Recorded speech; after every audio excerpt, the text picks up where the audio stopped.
The board meeting of the Amherst Area School District Board of Directors on Wednesday, January 20th, 2016 is now called to order. Flag salute.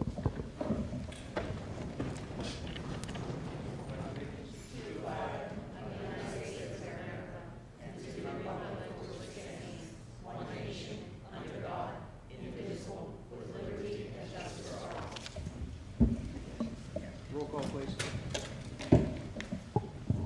Mr. Angus? Here. Mrs. Fisher? Here. Mr. Keever? Here. Mrs. Kehoe? Here. Mr. Cobalt? Here. Mrs. Locker? Here. Mrs. Mylan? Here. Mr. Sass? Here. Mrs. Smith? Here. Sunshine Law. Section 708 of the Sunshine Law permits agencies to hold executive sessions to discuss employment and personnel matters, labor relations and arbitration matters, purchase or lease of real estate up to the time an option or agreement is obtained, litigation or potential litigation, and other agency business which if discussed in public would violate lawful privilege or would violate confidentiality laws. The School Board of Directors held an executive session Wednesday, January 13th, 2016 to discuss number 1, employment and personnel matters, and number 2, salary schedule and labor relations. Do we have any correspondence? No correspondence. Motion to accept or correct the minutes on Wednesday, December 16th, 2016. So moved. Can I have a second? I'll second. All in favor? Aye. Opposed? Ayes have it. Motion to accept the treasurer's report dated December 2016. So moved. Can I have a second? Second. All in favor? Aye. Any opposed? Ayes have it. Amendments to agenda and approval of agenda. Yes, Mr. President, under the personnel section, we have item number 8 to add. Item number 8 is, it is recommended that Renee Gist, letter of resignation dated January 19, 2016 as part-time confidential secretary/board secretary be accepted as presented, and that Renee Gist be appointed the part-time confidential secretary/recording secretary to the Board of School Directors for the Amherst Area School District at a rate of $12 per hour, 5 hours per day, 5 days per week as part-time confidential secretary, and an annual stipend of $6,000 per year for the position of recording secretary. Mr. President, I have amendments for the finance and budget. Items 1 through 13 relate to grant acceptance from the Beaver County Educational Trust. Item 14 relates to review of the ALICE training for Officer Jason Woods from the junior high.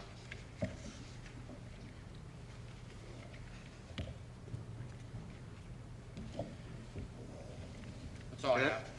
Could I have a motion to accept the amendments? So moved. Second. All in favor? Aye. Any opposed? Ayes have it. Student recognitions and employee recognitions. Do we have any today? No, but I will reference some in employees and superintendent's report, Mr. Okay. President. Presentations. We're having the annual independent financial audit report prepared by Mark Turnley, CPA. Are they here today? Kim is here, yes. Yes, would you be more comfortable with seated? You know what, that would be great. That's easier for me to flip. Okay. Thank you.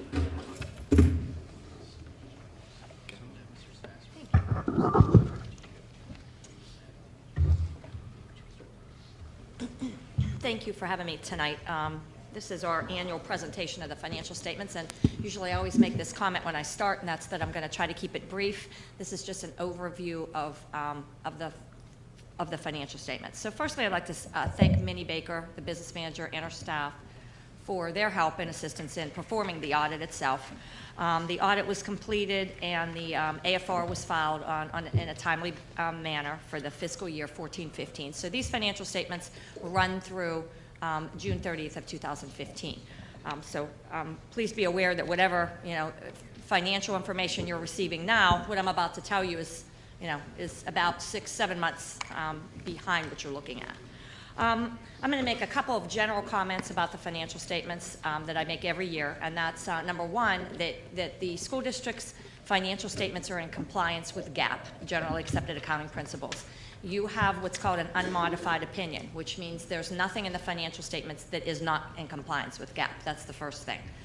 The second thing is, as part of our testing, because you are receiving over $500,000 in federal dollars, we are required to do what we in the business call a single audit, which is compliance testing on selected federal programs. So this year, the federal program that was tested was the National School Lunch Program, and you had no findings in regards to that program. All of the required internal control components were met. There were no issues with reporting and or any applications or anything else that we tested in regards to that program.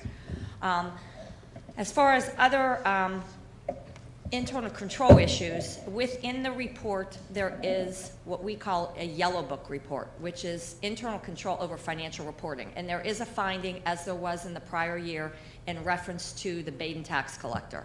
I'm not going to get involved in the details of that. All the board members are aware of it. Just so that you realize that that finding it remains in this fiscal year also that we've audited.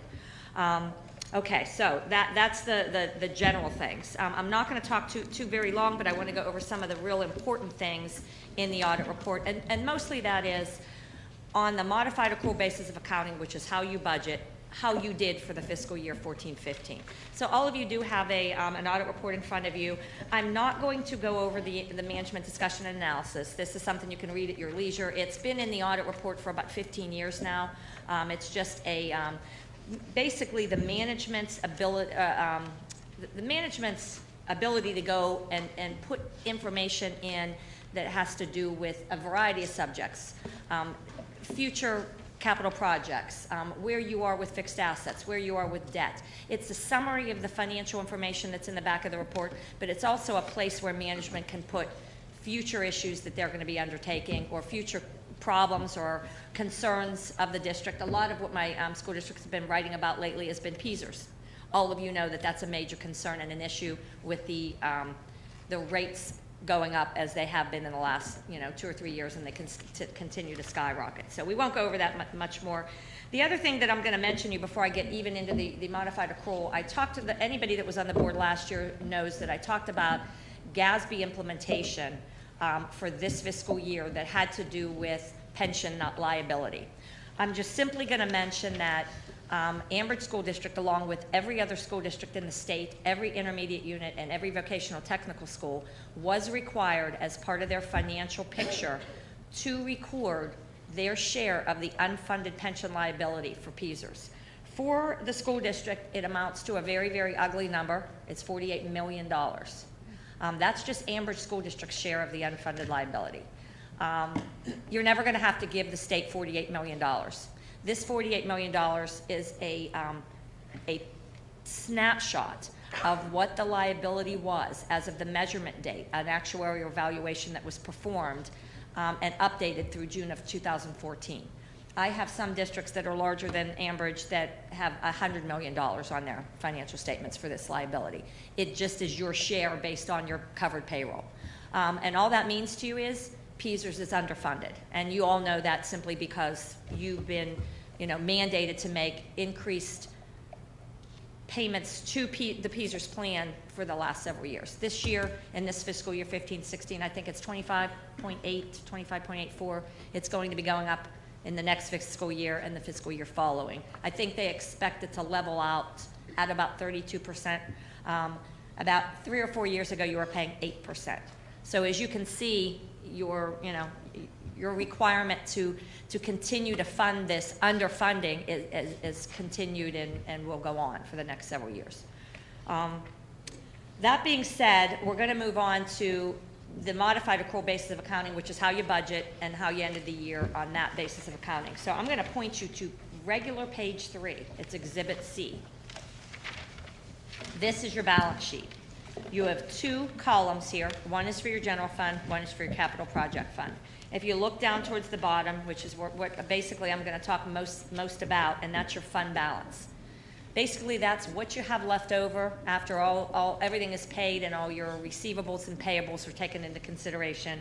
For the general fund, you are at approximately $3.5 million, $3.44 million.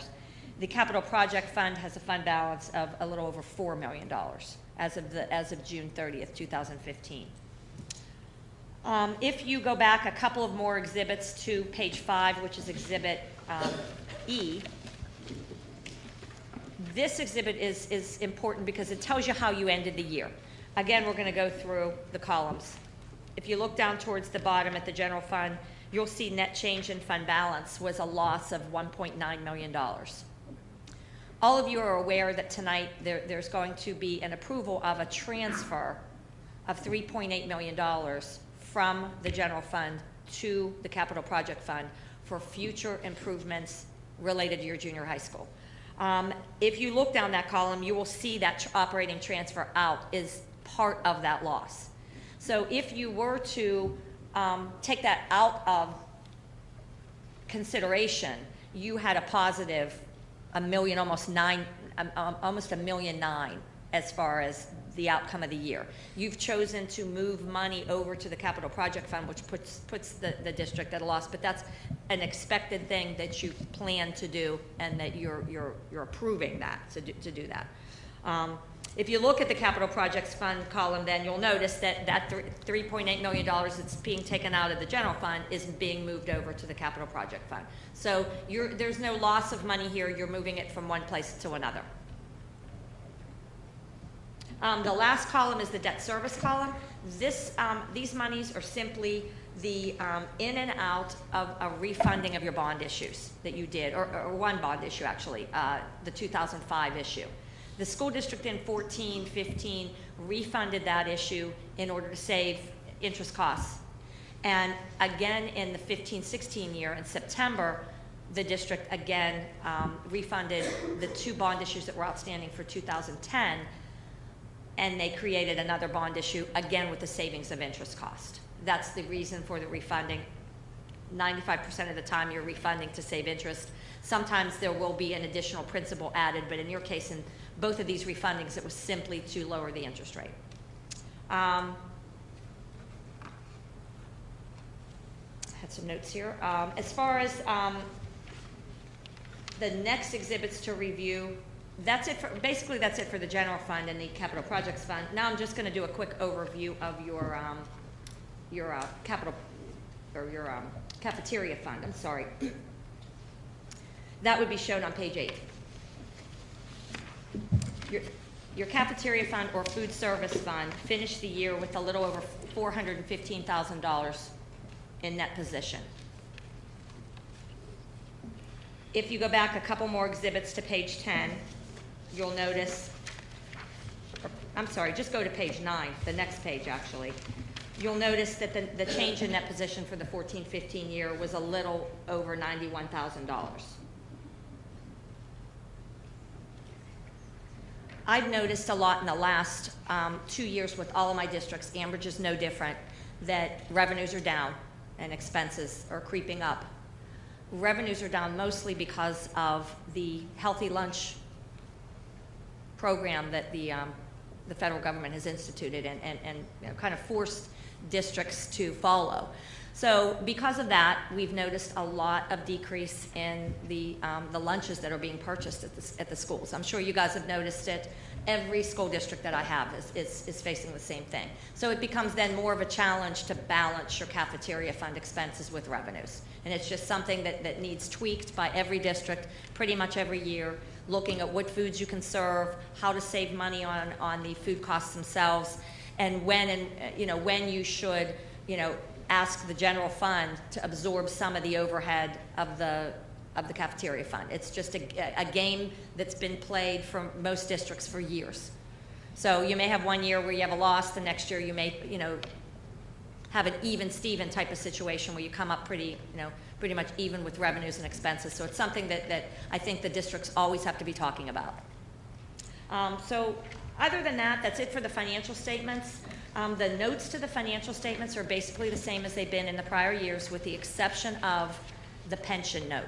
When the GASB 68 implementation was done this year, it also required a significantly higher number of notes to be put in for explanation for a lot of what is in your financial statements.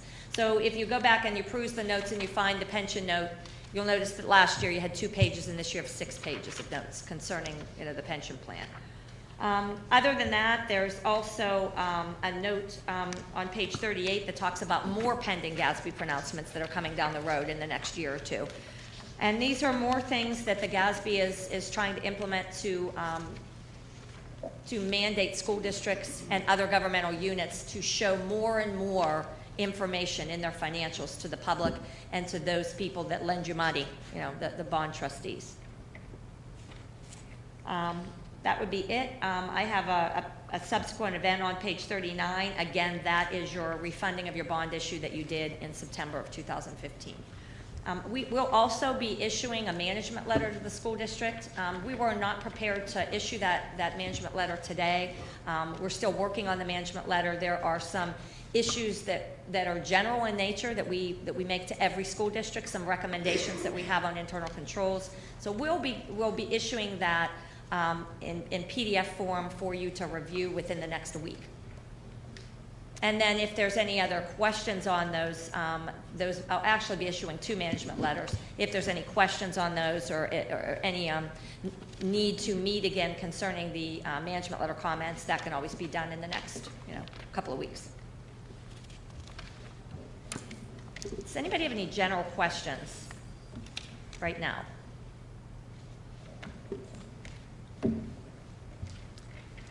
If there aren't any questions today, please feel free to contact me through Minnie or contact me directly. My cell phone and my email address is readily available through Minnie Baker. I'd be glad to answer any other questions that you have or concerns that you have about the report, any questions that you have on the numbers and how everything fits together, the note disclosures, the MD&A, anything that you would have questions on, please feel free to ask. I'd be glad to look at anything that you have concerns about.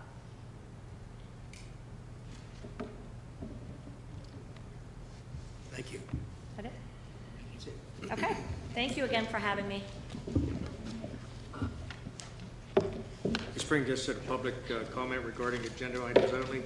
At this time, anyone from the audience may come forward to comment on agenda items only. Each person will be allowed 3 minutes and can speak only once. This period for public comment prior to the standing committee reports will be limited to 1/2 hour. There will be no discussion during this time, but any board member or administrator desiring to address questions or concerns may do so at the conclusion of the committee reports. There will still be an opportunity for the audience to comment on any business relevant to the Ambridge Area School District under old and new business at the end of the meeting.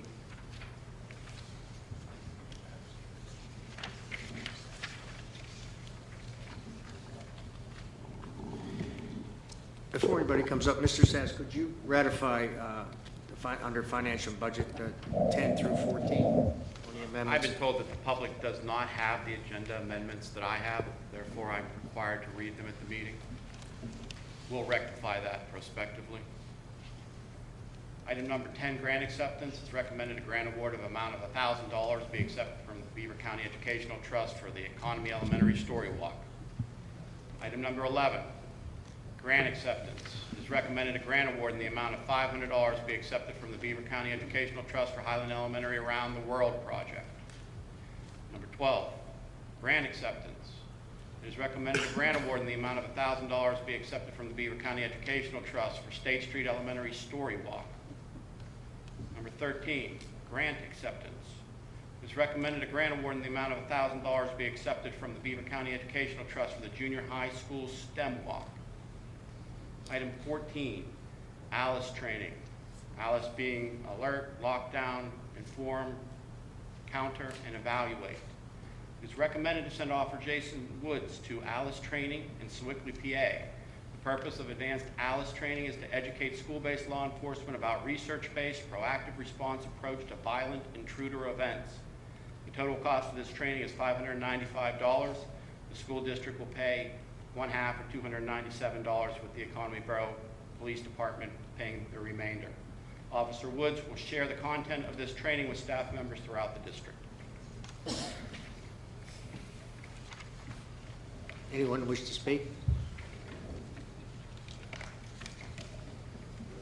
Moving on to committee reports.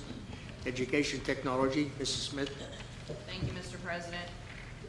I'm going to make a motion accepting items number 1 through 9 this evening.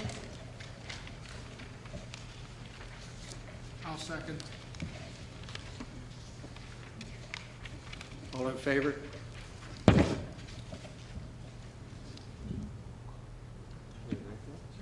Okay. Do you have any discussions on it? The roll call vote. Mr. Angus, Yes. Mrs. Fisher, Yes.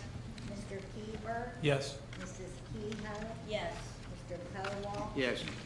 Mrs. Locker, Yes. Mrs. Mylan, Yes. Mr. Sass, Yes. Mrs. Smith. Yes. That's 9 yeses, motion carries. Finance and Budget, Mr. Sass. Recommend that the board approve items 1 through 14 as amended. Is there any discussion on any of the points?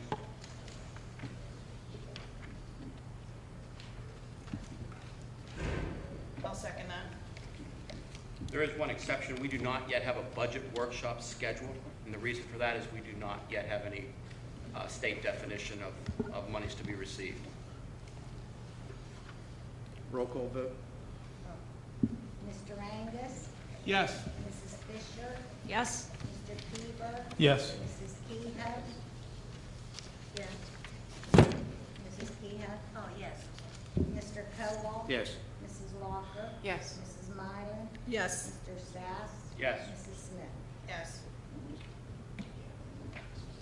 Buildings and Grounds, Mr. Keeper. Yes, Mr. President, I'd like to move for the adoption of items number 1 and 2 under Buildings and Grounds. Any discussion? I'll second. Roll call vote. Mr. Angus, Yes. Mrs. Fisher, Yes. Mr. Keeper, Yes. Mrs. Kehoe, Yes. Mr. Cowell, Yes. Mrs. Locker, Yes. Mrs. Mylan, Yes. Mr. Sass, Yes. Mrs. Smith. Yes. Unanimous, motion carries. Athletics, Mr. Keeper. Yes, I have one point of information, the athletic handbook. Mr. Brian Miller, the athletic director, is currently working on updating a variety of policy and procedures for the athletics, which include a booster club manual of policy and procedures, a coach's handbook, policy and procedures, a student athletic handbook, student code of conduct. All of the reference materials will be assembled into one document, which will be called the athletic handbook. It is anticipated that Mr. Miller will have a completed draft by March of 2016. I'd also like to move for the adoption of items number 1 through 3 under athletics. I'll second. Any discussion? Roll call vote. Mr. Angus, Yes. Mrs. Fisher, Yes. Mr. Keeper, Yes. Mrs. Kehoe, Yes. Mr. Cowell, Yes. Mrs. Locker, Yes. Mrs. Mylan, Yes. Mr. Sass, Yes. Mrs. Smith. Yes. Public Relations, Mrs. Mylan. I would like to move for the adoption of item 1. I'll second. I have a question. You had placed a request for everybody to contact you. Do you have anybody currently ready for the committee? I have one person that has contacted me for the committee, but I'm going to put this out on our website to contact me if you are interested at my Ambridge email address. And we'll also be sending this out to Teach All and any administrators that are interested also. So I do have one person right now, but I also would like any other board members that are interested.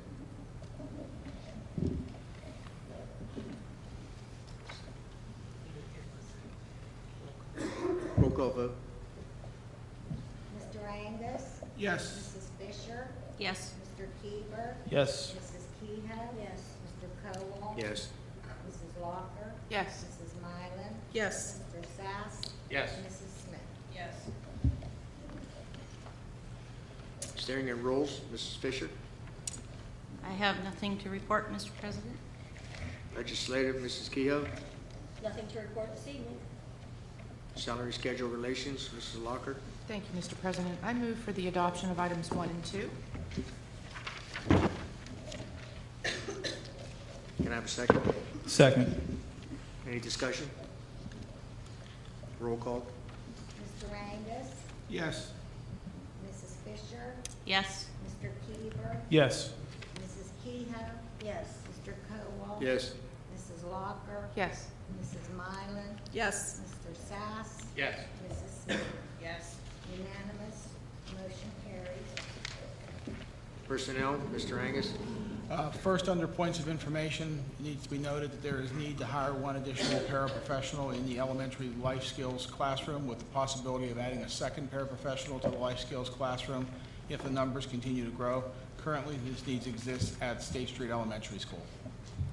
As far as voting items, I would move for the adoptions of items 1 through 8 as amended. I'll second. Any discussion? Roll call vote. Mr. Angus? Yes. Mrs. Fisher? Yes. Mr. Keever? Yes. Mrs. Kehoe? Yes. Mr. Cowell? Yes. Mrs. Locker? Yes. Mrs. Mylan? Yes. Mr. Sass? Yes. Mrs. Smith? Yes. Motion carries unanimous. Solicitors report. Thank you, Mr. President. I've provided each member of the board a written report on the solicitor's activities this month. Thank you. Superintendent's report.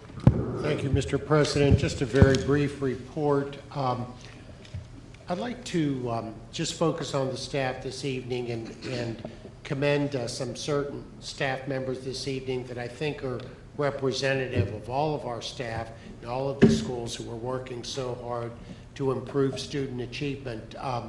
There was a workshop at Quaker Valley School District this past Monday, and as you may recall, that was Martin Luther King Day, and the district was closed, so we were not in session. Yet we had 3 employees, Janet Zubsik, principal of the high school, Todd Hartman, music, Jacob Orand, in the biology class, who spent the entire day attending the workshop in the Quaker Valley School District. It was a variety of academic initiatives, one of them being the STEAM initiative, and I do have the acronym for that. STEAM is science, technology, engineering, the arts, and math. So 3 of our teachers, as I said, that are representative of our staff members that reach out every day to do extra things, attended this, and I would like to commend all of them and all the wonderful things that are going on in the school buildings. And thank you, Mr. President. Older new business. It is now time for older new business. Anyone from the public who desires to comment on any business relevant to the Amherst Area School District should now come forward. Please state your name and where you live. Each person will be allowed 3 minutes. You can speak only once. I don't know that I'm the just here with economy. I noticed in your ROTC field report, I had a couple questions. The first one is, are there any board members attending? Second question, will there be Sergeant Curtis also attending? Does anybody know the answer? He may be, but I'm not sure. We'd have to check. I'll assume we should know the answer to that question. Probably tomorrow. You can call my office and let you know. Okay. Thank you. Sorry, was it Weir or Weir? Your last name, sir? Weir. W-E-A-R.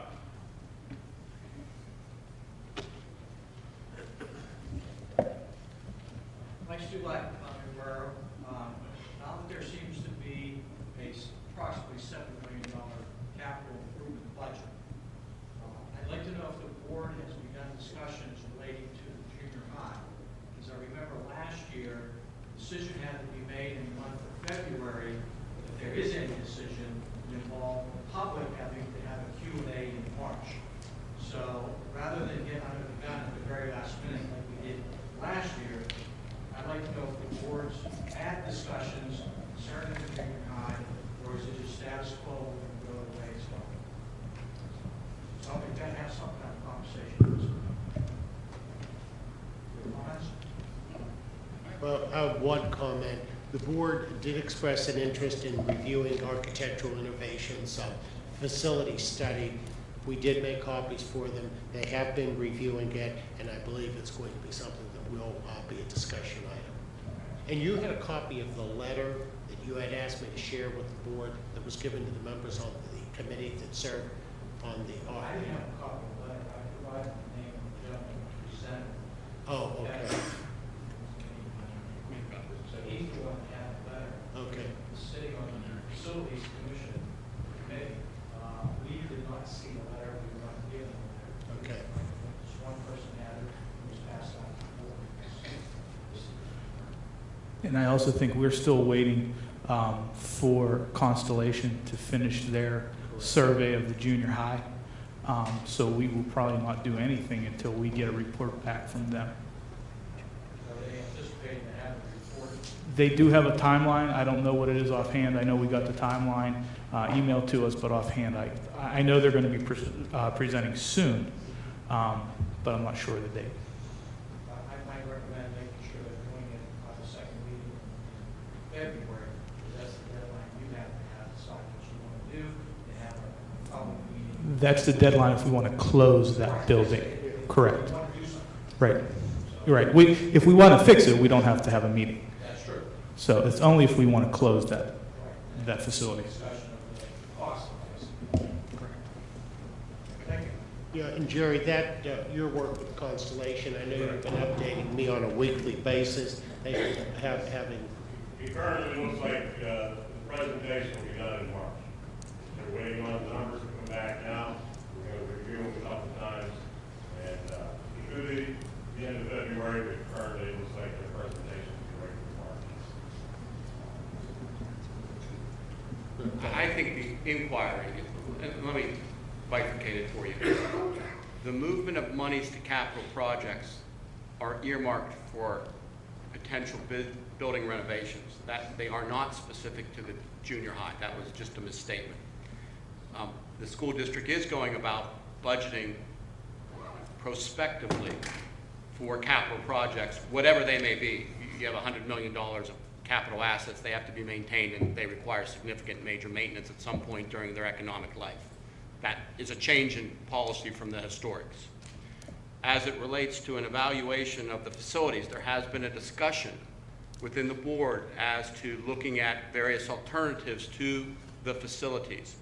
But that discussion is broader than the facilities' physical structure themselves, but a look at student census, alignment of schools to the current population, which includes consideration for Baden Academy, which, right, wrong, or indifferent, is a certain number of students from the school district.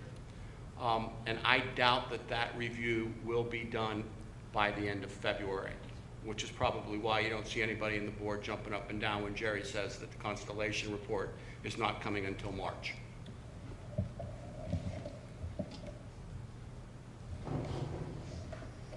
My name is Donnie Burrow. I want to direct this to Mr. Keever based on the original appraisal. Has there been any discussion among the board members about also getting an appraisal for Anthony Wayne School? There has been, but since that building is under lease right now, we held off on it. How long does that lease run? So I think it's year to year. Is that right? It's year to year. Is it calendar year? Yeah, I think it's school year. School year. Okay. Calendar year. December 31st. Mrs. Baker, how many in my ears? December 31st. Okay, so it's December. another year. You just approved it again. Yes. Okay. Is there going to be any discussion about this building since it's kind of a surplus building? That maybe we can get more money than rent? Do an appraisal to sell it? We're holding on to that building at this present time because we don't know exactly what we're gonna do with the district at this time, with the junior high and everything else. That building might be utilized somewhere down the road if we need it, so we don't want to disregard it and come up short. I'm going to come back to Mr. Weir's point. He asked a question about whether or not any board members were going to be attending the JROTC field trip. That question was not answered. I'm not. I'm not. I am not. Nobody on the board's going. Okay. And it's still up in contention whether or not Sergeant Curtis is. Okay. From my viewpoint, based on the history of his behavior over the past year with children, I would not recommend that the board sanction attendance at that field trip. Second point, there was some discussion some months ago about raising the fee to the other districts for tuition for JROTC kids from other districts. Has there been any more discussion about that? Are we going to raise it to make it more equitable?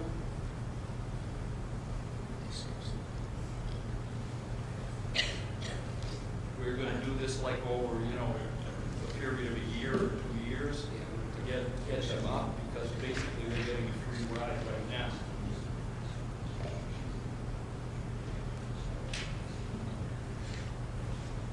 Mrs. Baker, what do other schools pay right now for JROTC? Off the top of my head, I can truly say I'm not prepared, because I know it's $300 a course, all day. I'll have to get back to you, but I mean, It was a substantial amount of money that we're really subsidizing these other districts. And one of the things that we discussed through the board as well as the public, that this should be raised to make it more equitable. We have a great program. Why are they getting it basically for nothing? I think that point was brought up under previous administration from the superintendent's chair. I'm not sure that Dr. D'Imperio has been brought up to speed on that, and that might be at our fault, but I'm sure we will bring it up to him now so he can proceed with it. I think the idea was at some of the superintendent's meetings to kind of float that idea past all the other county superintendents to see what their feelings were, but I think the ball got dropped there when a change was made. excuse me, I kind of went on my phone with the tuition rate for this year, I apologize. $300 per class, $1,800 for all-day Leadership Academy, and for special ed students, $2,500. That's per year. That's the rate for The current students rate. coming from another district? Yes. Correct. Yeah, what I've experienced with that, I'm sure I probably know some, the whole schedule was established. I think it went over the next 3 or 4 years, where the board would increase this student amount that had to be paid by the other school districts, because in essence what was happening is the Amherst School District was funding the JROTC program probably to the tune of at least 75%, even though other students are coming in from other schools. We think the program is so good that it can justify keeping these students here to pay their fair share. Why should we put the burden on Amherst to pay for their students based on this process?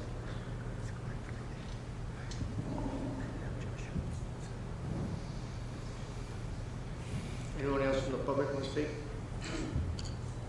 I have a couple things.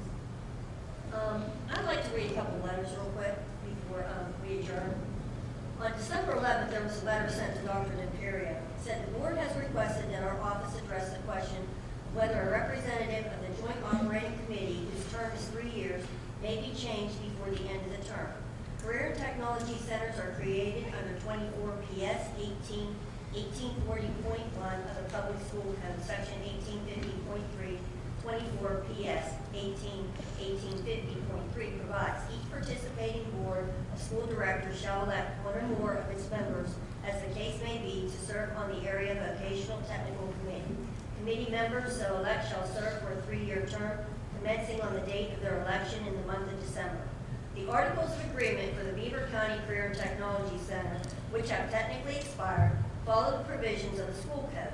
While at first blush it would appear that a member of the Joint Operating Committee of the Career and Technology Center can be removed, as in the case of an officer of the board, examples, president, vice president, secretary, and treasurer, a view of the case law reveals that in Hanover Area School District versus Wilkes-Barre Area Vote Technical Joint Operating Committee, EA 15, D&C 3rd, 644, a copy of the case is attached. The Court of Common Pleas in Luzerne County held that a participating school board is prohibited from removing a member of the Joint Operating Committee of a vocational technical school prior to the expiration of his 3-year term. A review of the subsequent history of the case reveals that the decision was not overturned, and there is no court decision providing otherwise.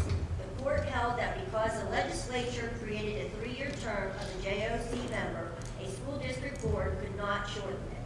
Therefore, while I initially responded to this question as to whether a board member could be removed in the affirmative, my review of the school code and the subject case leads to the conclusion that the board may not remove a sitting board member during his or her term unless, of course, the board member's term as a school board member ceases, at which time the term as a CTC member would expire as a matter of law.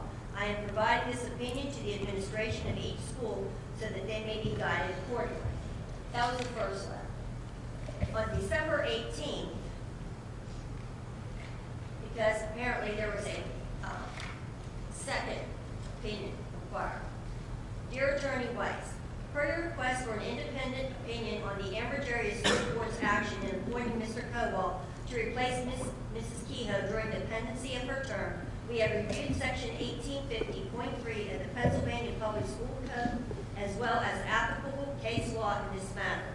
Specifically, the appointment of term of office for a member of the Joint Operating Committee has been directed by the Pennsylvania Legislature in Section 1850.3 of the Pennsylvania Public School Code of 1949 as amended, which specifically states a 3-year term commencing the day of their election in the month of December.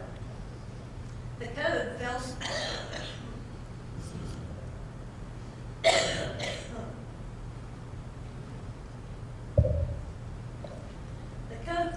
provide that said member chosen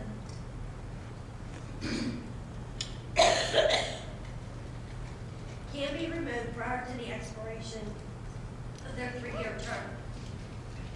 And thus, excuse me. I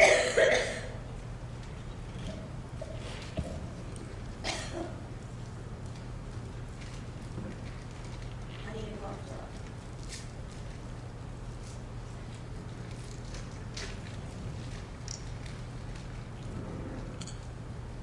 And thus it is guided by Section 1921 of the Statutory Construction Act of 1972, which requires us to consider the occasion and the necessity of the statute and the object to be attained. This analysis has been followed in both Hanover Area School District versus Wilkes-Barre Area Vote Tech School Joint Operating Committee, as well as the case of Watson versus the Pennsylvania Turnpike Commission, which established that where the legislature creates a public office, it may impose such terms and limitations with reference to the tenure or removal as it sees fit. In analyzing Section 1850.3 of the Pennsylvania Public School Code, which incorporates provisions of the Vocational Act of 1963, as well as the case law revealed in Hanover Area School District in Watson, to remove Mrs. Kehoe for no legal reason whatsoever prior to the expiration of the 3-year term to which she was appointed would cause each member of the committee to serve at his or her peril, making the appointment to the 3-year term meaningless.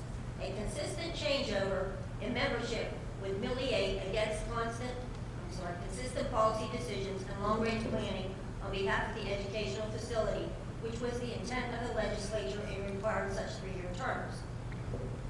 For the reasons analyzed above, it is our opinion that Mrs. Kehoe may not be removed from and or replaced by the Ambridge Area School Board from the JOC Board prior to the expiration of her 3-year term.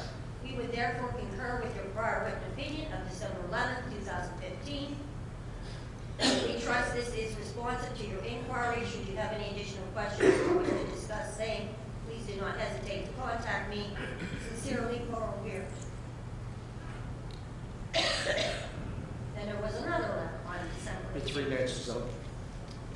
in response to this. I'm attaching the opinion of Carl Excuse me, Beard. your 3 minutes is up. I'm not a member of the public, I'm a member of the board. Carl Beard, Esquire of Andrews and Beard, which addresses the legal issues which have arisen as a result of the Ambridge Area District Board of Directors appointing Roger Cowell as a representative on the Joint Operating Committee for the Beaver County Career and Technology Center to replace Mrs. Kehoe. Mrs. Kehoe's 3-year term as a JOC representative has not expired. I requested the opinion due to my representation on both the Career Center and the Ambridge Area School District, raising the perception on the part of some that there was a conflict of interest. Mr. Beard has concurred in my opinion that the appointment of Mr. Kowal was a nullity since there was no vacancy to fill. Therefore, Mrs. Kehoe is the duly appointed JOC representative until the expiration of her term. I am requesting that you and Mrs. Del Vecchio distribute this to the members of the respective bodies. I have provided this to Dr. Rosendale as superintendent of record. I would also like to add, at last month's board meeting, there was a comment made that there were CTC board members that had contacted Ambridge School District board members requesting that I be removed from the board. So after much thought, I kind of thought there has to be somebody in between the two that know each other. So on January the 8th, I stopped by and had a conversation with Scott Angus, who told me that Enrico Antonini and Pat McGeehan had come to him and asked that I be removed from the board. For no apparent reason. So in response to that, this letter went to Attorney Weiss. To our Weiss, Esquire, from Lisa Ranzana, Adobo, Hopewell, JOC board member, Beaver County Career and Technical Center. Dear Attorney Weiss, I write to you today on behalf of Mary Jo Kehoe and the controversy that has occurred following the appointment of Roger Cowell as the representative for the Ambridge Area School District to the Joint Operating Committee for the BCCTC to replace Mary Jo Kehoe. Mrs. Kehoe has been the Ambridge representative for the past 8 years, and her most recent 3-year term as a JOC representative has not yet expired, though she has been replaced in spite of her protests and willingness to continue to serve in this role. I have been the appointed representative from the Hopewell School District serving on the JOC for the past 16 years. I served as a JOC president on the board for the past 2 years.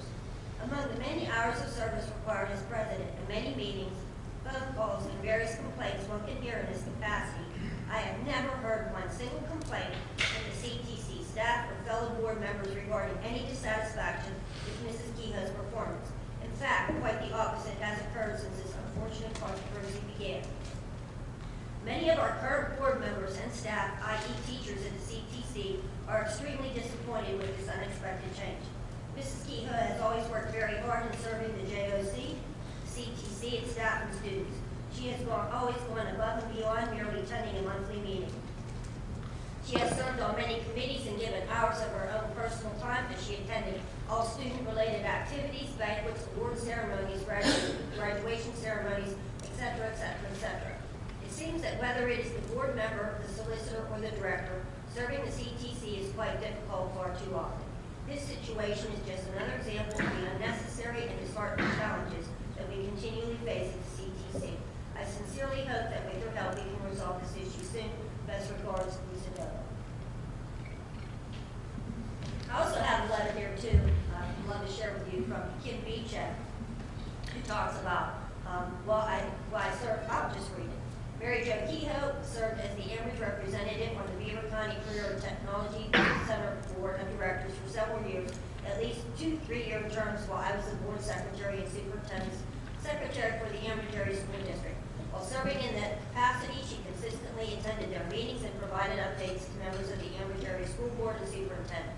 She also regularly reported information regarding competitions, projects in which students participated, as well as awards and honors they received. Every month, if there was a competition and the Ambridge students won, I always brought those names to the board secretary so that they were on the agenda. Twice in the back, on the table, there were pictures of the auto body program that had won at the pedal car competition. Just this past year, I was in the paper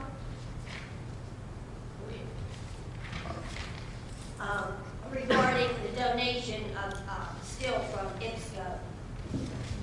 to the CTC, part of the project I worked on to help get donations into the welding program. I talked with the legal department at PSBA, and they all concur that my 3-year term is not up and I am the legal representative. And since it was a null fee, and that's what they're saying, that under Robert's Rules of Order, any motion, no motion is in order that conflicts with the laws of the nation or state or which the Assembly's constitution or bylaws, and if such a motion is adopted even by unanimous vote, it is null and void. No rule that conflicts with the higher rule of order is of any authority.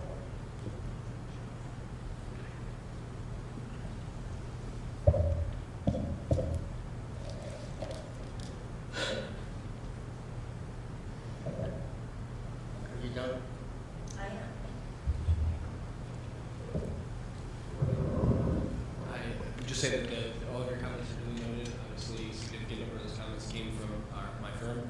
At this point, I would advise you to take any additional steps that you think are necessary, including getting your own private legal counsel if that's the course of action. Motion to adjourn? Second? Second. Ayes. Aye. Any opposed?